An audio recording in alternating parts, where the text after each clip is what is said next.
Shalom, kasih setia dalam Tuhan kita Yesus Kristus menyertai kita pada hari ini, Senin 26 Januari 2026.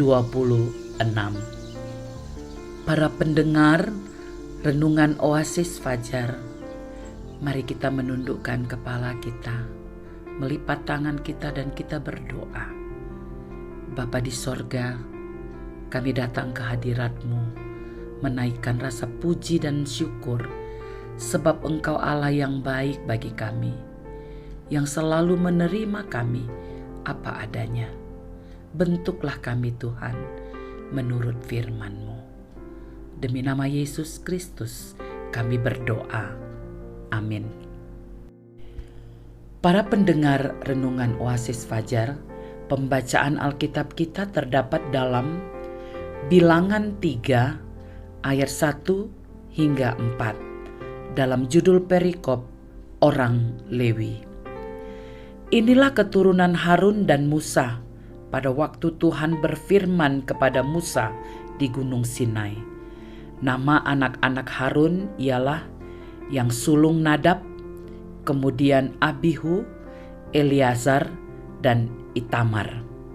Itulah nama anak-anak Harun, imam-imam yang diurapi, yang telah ditabiskan untuk memegang jabatan imam. Tetapi Nadab dan Abihu sudah mati di hadapan Tuhan di padang gurun Sinai, ketika mereka mempersembahkan api yang asing ke hadapan Tuhan. Mereka tidak mempunyai anak. Jadi ketika Harun, ayah mereka, masih hidup, yang memegang jabatan imam ialah Eleazar dan Itamar.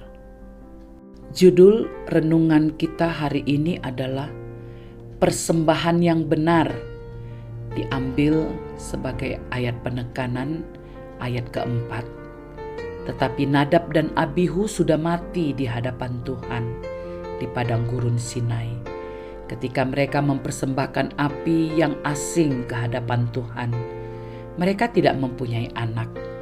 Jadi ketika Harun, ayah mereka, masih hidup, yang memegang jabatan imam ialah Eleazar dan Itamar. Firman Tuhan yang tertulis pada ayat tersebut di atas mencatat tentang Nadab dan Abihu yang mati di hadapan Tuhan karena mempersembahkan api asing yang tidak diperintahkan Tuhan. Itu berarti persembahan kepada Tuhan harus sesuai dengan perintahnya. Kita tidak bisa melakukannya sesuka hati kita, seperti halnya Nadab dan Abihu.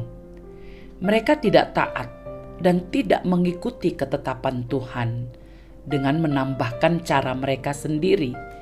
Itulah contoh persembahan yang salah dan jangan kita ikuti.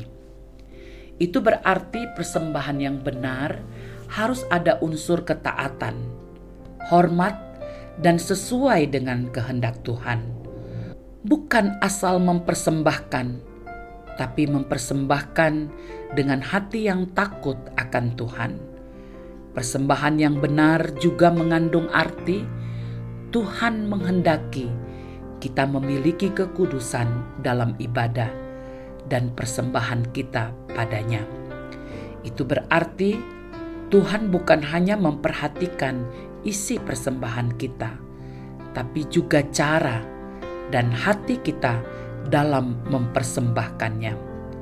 Karena sesungguhnya kita juga dipanggil untuk melayani dan menyembah Tuhan dengan sikap hormat dan taat. Karena itu, jangan kita sembarang membawa persembahan kepada Tuhan. Hal itu bukan hanya menyangkut tentang uang saja, tetapi juga dengan waktu, tenaga, ibadah, dan seluruh kehidupan kita harus kita persembahkan kepadanya.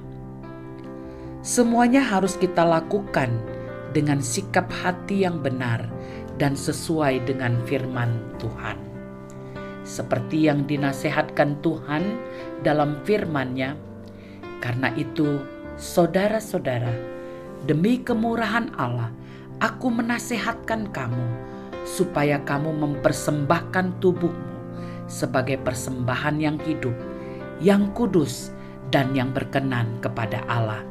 Itu adalah ibadahmu yang sejati.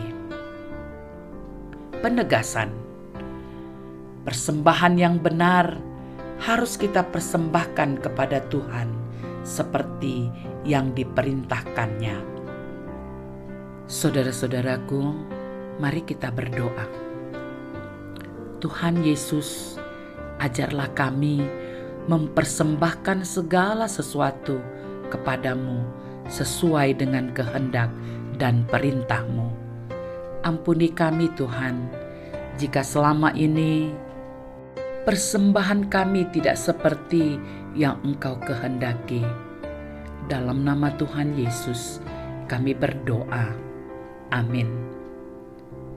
Para pendengar Renungan Oasis Fajar, demikianlah uraian firman Tuhan dalam Renungan Oasis Fajar pada hari ini.